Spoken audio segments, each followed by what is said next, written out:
రంగారెడ్డి జిల్లాలో ఘోర రోడ్డు ప్రమాదం జరిగింది. ఆలూరు గేట్ దగ్గర రోడ్డుకు ఇరువైపులా కూరగాయలు అమ్ముతున్న రైతులపైకి లారీ దూసుకెళ్లింది. 4 స్పాట్లోనే చనిపోగా 3 తీవ్రంగా గాయపడ్డారు. అయితే చెట్టును ఢీకొట్టి లారీ ఆగిపోవడంతో 40 మందికి తప్పిన ప్రాణాపాయం. ఘటనపై సీఎం రేవంత్ పలువురు నేతలు దిగ్భ్రాంతి వ్యక్తం చేశారు.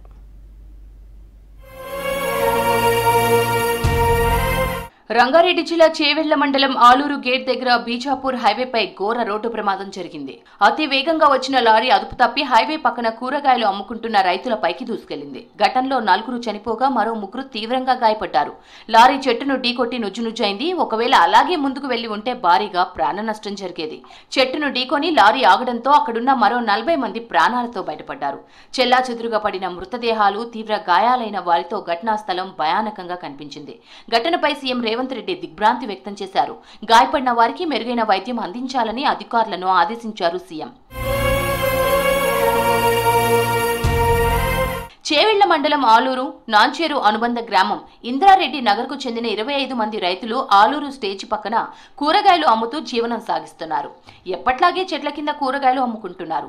సాయంత్రం 4 గంటల టైంలో ఆలూరు స్టేజ్ దగ్గర ఓ ఆర్టీసీ బస్సు ప్రయాణికులను దించుతుండగా దాని వెనుక ఓ కారు ఉంది. అదే టైంలో హైదరాబాద్ నుంచి వికారాబాద్ వైపు వెళ్తున్న లారీ వేగంగా బస్సు, కారును తప్పించే క్రమంలో అదుపు తప్పి కూరగాయలు అమ్ముకుంటున్న వాళ్లపైకి దూసుకెళ్లింది. దీంతో కూరగాయలు అమ్ముతున్న ఆలూరుకు చెందిన నక్కలపల్లి రాములు, దామరిగిద్ద కృష్ణ, ఇంద్రారెడ్డి నగర్కు చెందిన ఎస్ సుజాత 42 అక్కడికక్కడే చనిపోయారు. టీ తాగడానికి వచ్చిన పరిగి మండలం ఎర్రగడ్డపల్లికి చెందిన ఎండి జమీల్ తీవ్రంగా గాయపడగా చేవెళ్ల ప్రభుత్వ దవాఖానకు తరలించారు. అక్కడ చికిత్స పొందుతూ మృతి చెందాడు. ఆలూరుకి చెందిన శ్యామల అలియాస్ బాలమణి, బండ్లగూడకు చెందిన లారీ డ్రైవర్ ఎండి అమీర్, ఏపీకి చెందిన వాచ్మెన్చుల మొగులయ్య తీవ్రంగా గాయపడ్డారు. లారీ డ్రైవర్ అమీర్ క్యాబిన్లో ఇరుక్కుపోవడంతో అతని 2 కాళ్లు విరిగిపోయాయి. పోలీసులు జేసీబీ సాయంతో అతన్ని బయటకు తీసి ఉస్మానియాకు తరలించారు. కూరగాయలు కొనడానికి వచ్చిన వారు పరుగులు పెట్టడంతో ప్రమాదం నుంచి తప్పించుకున్నారు. చెట్టును ఢీకొని లారీ ఆగిపోగా దానికి అవతలి వైపు ఉన్న 40 మంది ప్రాణాలతో బయటపడ్డారు. చేవెళ్ల, మోయినాబాద్, షాబాద్, నార్సింగి సీఐలు, 10 మందికి పైగా ఎస్ఐలు, 50 మందికి పైగా సిబ్బంది, 8 అంబులెన్స్లు, 2 క్రేన్లు, 2 జేసీబీలతో గంటల తరబడి శ్రమించి ట్రాఫిక్ ను క్లియర్ చేశారు. ప్రమాద విషయం తెలిసి చుట్టుపక్కల గ్రామస్తులు వందలాదిగా అక్కడికి చేరుకోవడంతో హైవేపై ట్రాఫిక్ స్తంభించింది. దీంతో పోలీసులు హైదరాబాద్ చేవెళ్ల వెళ్లే వాహనాలను దారి మళ్లించారు.